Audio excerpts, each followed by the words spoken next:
At the height of the pandemic, many Minnesotans struggled to afford rent, so the government stepped in to help, providing assistance and protections many renters had never experienced. But those protections are phasing out now, and as Fox 9 investigator Nathan O'Neill found out, potentially thousands of Minnesotans are slipping through the cracks. In the dead of winter, Brianna Berger reluctantly clears out her belongings. It's a painstaking process on this January day. The Big Lake resident evicted, telling the Fox 9 investigators she fell behind on rent. I had COVID basically all month long, so I wasn't able to work very much in that month, and I didn't have any income coming in. Brianna applied for emergency rental assistance through Rent Help MN, a program created to help Minnesota renters during the pandemic. It's a step she was told would prevent an eviction based purely on non-payment. I didn't think that I could be evicted. But she was. Do you feel helpless? Yeah, definitely. Now, Brianna's case reveals one loophole that some landlords have taken advantage of. It's a loophole that some have used to bypass eviction protections that were put in place in the middle of the pandemic. By the way, it doesn't require any proof that the renter did anything wrong. Her case is really indicative of an ongoing issue that's been around since before the pandemic, but it's just been exacerbated by it. Rachel Sterling is the COVID-19 eviction response coordinator at Homeline, a nonprofit that helps tenants know their rights. There's not a lot of stuff that tenants can necessarily do to protect themselves in that case because there's nothing illegal about it, unethical maybe, immoral possibly.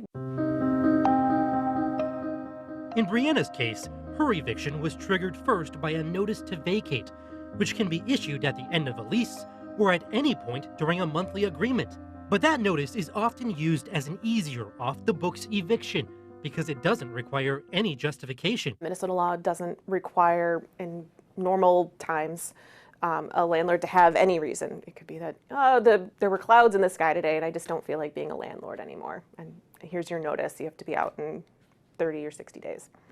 And there's nothing that would restrict them from doing that. Somebody needs to step up and change things because there's thousands of people out there, I'm sure, who are in even worse conditions than me. And they don't have a voice. There are some hints of reform on the horizon, depending on where you live. In Brooklyn Center, the city council just recently passed an ordinance that would require just cause when giving a notice to vacate. Possible reasons could include non-payment of rent, breach of lease, renovation of the property, or the tenant refusing to renew or extend their lease. I really hope you guys just can do something to protect, the good tenants. In a virtual hearing, Brooklyn Center renters sounded off, calling for improved renters' rights. You shouldn't send letters to those who doesn't have a lease violation, that has been here for 2 years and been very quiet. People that do pay the rent or want to put people out because they've gotten COVID help.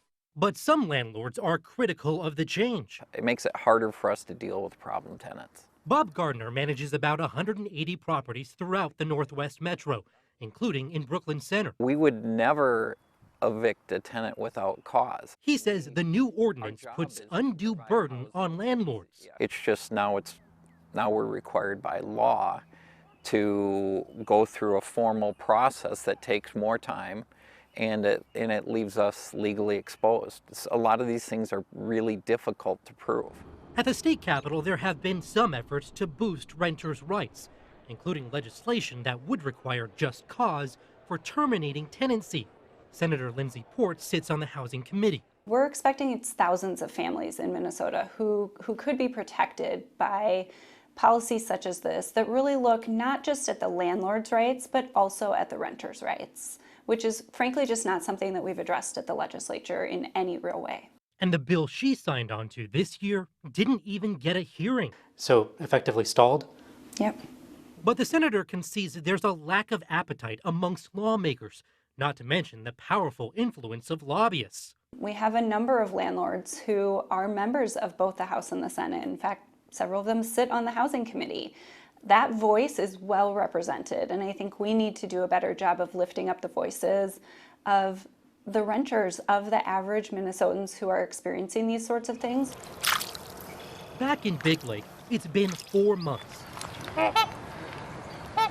Winter has thawed, but the fallout from Brianna's eviction has not. I just feel like nobody's on my side. She tells us she's now living with a friend, unable to find a place of her own.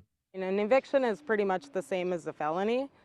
And it was hard enough for me to find the place that I was in. Which leaves her only hoping that the tide will soon change. I guess I'm just gonna keep living and keep trying.